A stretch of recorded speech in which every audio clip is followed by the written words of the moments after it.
like James Bond. I feel like James Bond.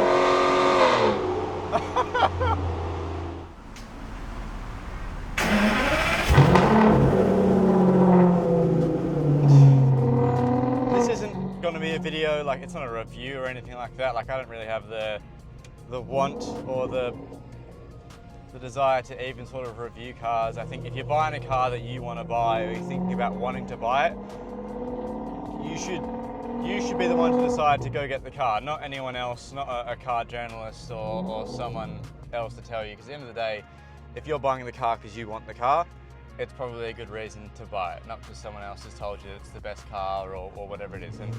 And I mean, there's plenty of faster cars out there and more, there's more cars that are better suited to. Oh god, that's the person trying to reverse in. So I've always been someone that's wanted an Aston Martin, and I think it's purely because Daniel Craig and James Bond always had Aston Martins. That for me growing up was sort of my era of Bond, and I always liked the idea of that, I guess. That's why I like Aston Martin. Obviously I've got some British heritage as well, and I think it doesn't matter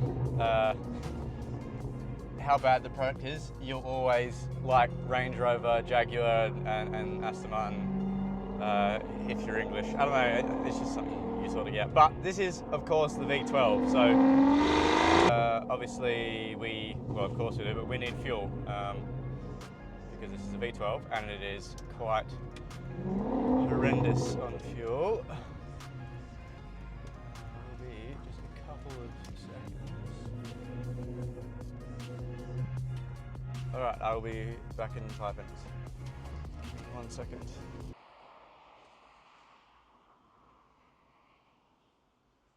Well, one of the bad things about this car is obviously fuel.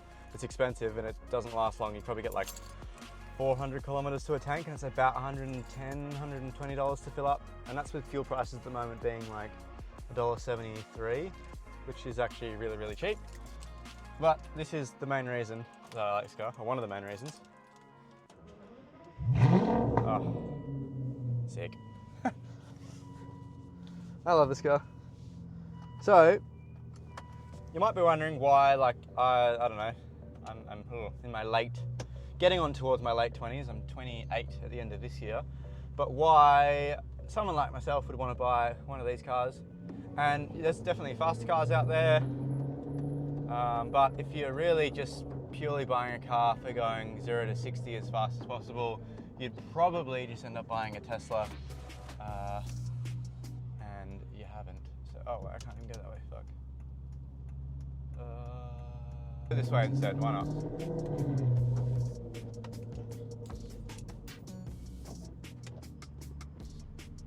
Okay, here we go. Right, so this is the main reason why you buy the car.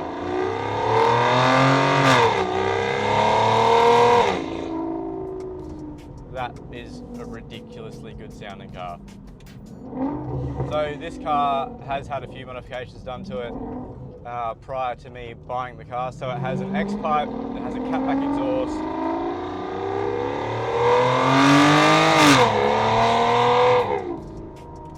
That sounds ridiculous. For a V12, that's just what I've always wanted. I've thought about a Vantage before as well. I had actually previously owned a Gran Turismo MCS, a 2010. That was obviously an NA V8 with the F1 gearbox. Great sounding car, always just a bit too slow for like an expensive exotic car in my opinion. Like, yeah, great, sounds awesome, still like so fun. In fact, I'd never use the radio driving that car just because of how good it sounded from factory. But the cool thing about this car especially is that it gives you the great sound that you obviously get, plus you get the performance. 0 to 60 in like 4.5 seconds, which for a car that, you know, I guess is always just considered a Grand Tourer, that's fast. And I'm just going to quickly get CarPlay up here because then I can know where I am. But yeah, I bought this car purely just because I was sort of in the position where I could, and I've always wanted to have one. I think, again, yeah, you either kind of always have a soft spot for Aston Martin, or you just don't really get it, and that's fair enough if that's whatever way it is. But just, yeah, for me, I've just always wanted one. I've driven the Vantage, a very sort of similar 2010 Vantage, and actually that's why I ended up going for the Gran Turismo over the Vantage. But Gran Turismos are particularly affordable in Australia for some reason. You can pick up, 2010 for 60 grand. With, obviously you've got probably plenty of issues that you'll deal with the car. Luckily I didn't. I actually had that for about 8 months and didn't lose a cent on it, which was very unusual. That could be the first person in history to not lose money on a Maserati. But yeah, I took that over the Vantage, and I was having driven the Gran Turismo, for an extended period of time, and then going, okay, here's a Vantage that I want to buy. I've always wanted one. I just wanted an Aston, and then being kind of underwhelmed by it. I kind of thought, well, maybe I'm just not going to want to own one. But then I drove this. Obviously, this is an older car, DB9, but it's the V12, and that makes such a difference to me. This motor is the motor that you want if you're going to buy an Aston. You want a V12 for a pretty cheap price tag in terms of this type of motor. You're doubling, tripling your price to get near, a V12 from any other big manufacturer. So the fact that this is just a smidge under 100 grand, and you get a V12 that sounds like that, it's so sick. And I've only had the car not even 2 weeks, and yeah, I fucking love this thing. It's just so cool. I don't know what it is, like driving it, just staring at the Aston Martin logo, or just getting out of the car and like when you look back at it, it's just, for me, it's the car that I've always wanted. So it's like, if you feel like you've always wanted an Aston Martin, and there's something inside that just makes you want it, you want it. And that, of course, always helps too when it sounds like that. But yeah, if you've always wanted one, that itch doesn't go away until you've had one, and it doesn't even go away. You just enjoy having it. So if you're in the position to buy one, or you're thinking about it and you're not really sure, for me personally, the Vantage was underwhelming. That V8 just for me doesn't do it. Especially if you're going like the air-cooled single clutch system, which is like that Maserati F1 Scuderia box. Obviously that's the single clutch. And look, those shifts are awesome, and they're better than this ZF gearbox for sure, hands down. But just for your maintenance costs and repairs, this ZF box is obviously going to be way superior in terms of holding up. And it's a little bit slow, but it's not too bad. I haven't had any real complaints yet. Obviously this is the actual automatic. It does come in a manual, but in Australia that manual gearbox is so much more pricey than the automatic. Like, yeah, it wasn't for me even worth trying to find it. And to be honest, there's not many for sale at all. I think this was I actually think this is the only one that was for sale in Perth at the time of me buying it. So I had the opportunity to buy it. I just thought, well, I might as well get it. And that's what we've done. So far, absolutely loving this car. And I'm just sort of thinking, we're running out of battery a little bit, but would it be worth going for a drive through the city? I don't know. I mean, I'm in a really pretty part of Perth at the moment. I'm in Crawley, which is a really pretty area to drive through. But I don't know, this is the sort of car that makes you want to extend your drives. You just want to go driving in it. Like, there's a quicker route to get where I'm going, but I'd rather go the longer way because I want to use all the gears of the Aston. Like, if you're into cars, you want to buy a car that makes you want to drive it. Like, you don't mind that the fuel costs a lot or that you're going to put Ks on it. If you're buying the car because you want the car, you're buying it because you want to drive the car. So the fact that this makes me do that, that's that straight away shows that I bought the right car for me, you know? And in terms of other modifications, it's got Apple CarPlay that's already been put in it, which was a big expense to the previous owner. I'm very happy that I didn't have to do that, because that would have absolutely been an upgrade that I think if you drive a car in 2026 that you're probably used to having by now or seeing, and it does make a massive difference having maps, you know, available. So having that already put in, awesome, absolutely awesome. And we will do a little bit of a venture through the city. Why not? All right, we will start to put the window down a little bit too. But I tell you what, this car is fast. This is not, with my job and what I do for a living, I'm in a privileged position where I get to drive a lot of expensive cars, Lamborghinis, Ferraris, all that kind of stuff. Huracans, STOs, 458s, McLaren, any of those cars I've driven, and obviously they're supercar performance, right? But going fast in a straight line does get boring. It's how like the motor makes you feel and that kind of thing when you're actually driving it and the connection to it. That's the part that you want to keep doing and keep going back to. So if the car you have doesn't do that, then it doesn't matter how fast the car is, you get sick of it at some point. And we're about to go through an underpass and we can sort of make a little bit of noise here. You'll be able to hear what it actually sounds like. Have a listen to this.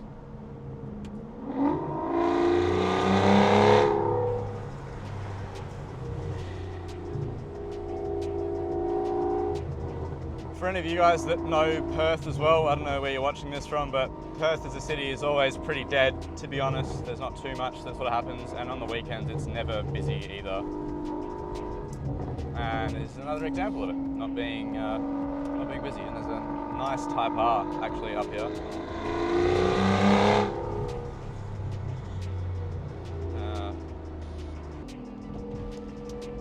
We're going to go this way. And I'm just thinking, I'm hoping, praying we have enough charge to get towards the tunnel, because that would be absolutely worth going through.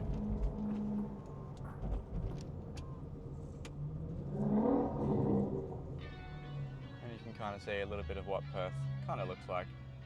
But this is why you want to own these types of cars. Like, I love JDM stuff, I do love all that kind of stuff, but it's like the emotion that's like attached to driving something like this, especially through like streets, like the echo, the reverberation you get off the buildings of the exhaust is just fucking, oh, it's so sick. It's so good.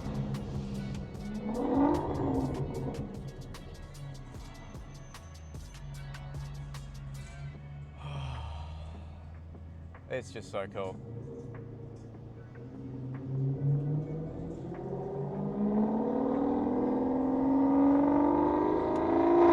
And everyone loves an Aston Martin in Australia. I don't know what it is. The public, like, people love it. It's such a sophisticated car. It's just so sick.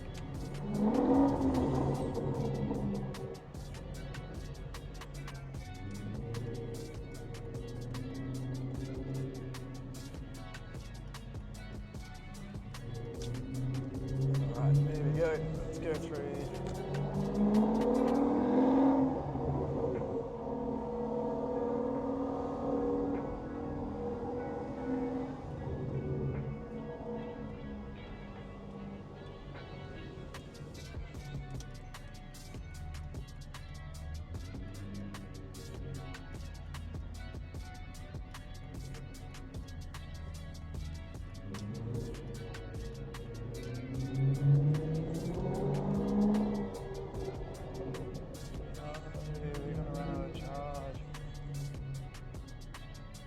Crazy. We're about to run out of charge in this video, so we're going to end it here. You will see a different POV probably going through the tunnel. Unfortunately, we don't have the charge. What a shame.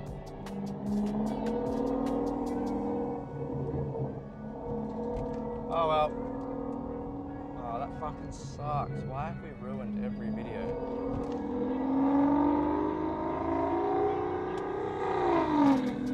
Shame. Alright, well, if somehow we have enough charge, you'll see the video.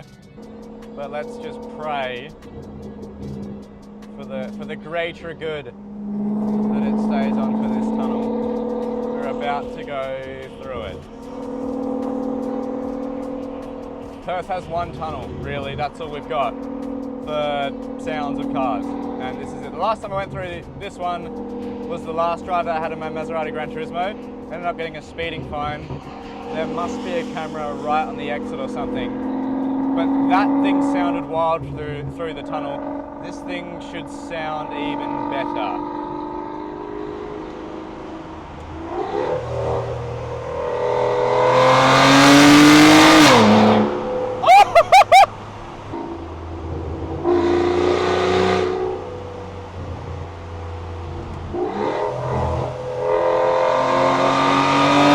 I feel like James Bond. I feel like James Bond.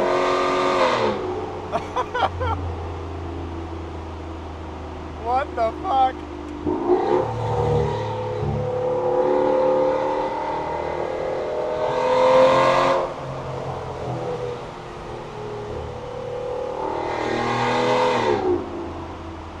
That is absolutely ridiculous.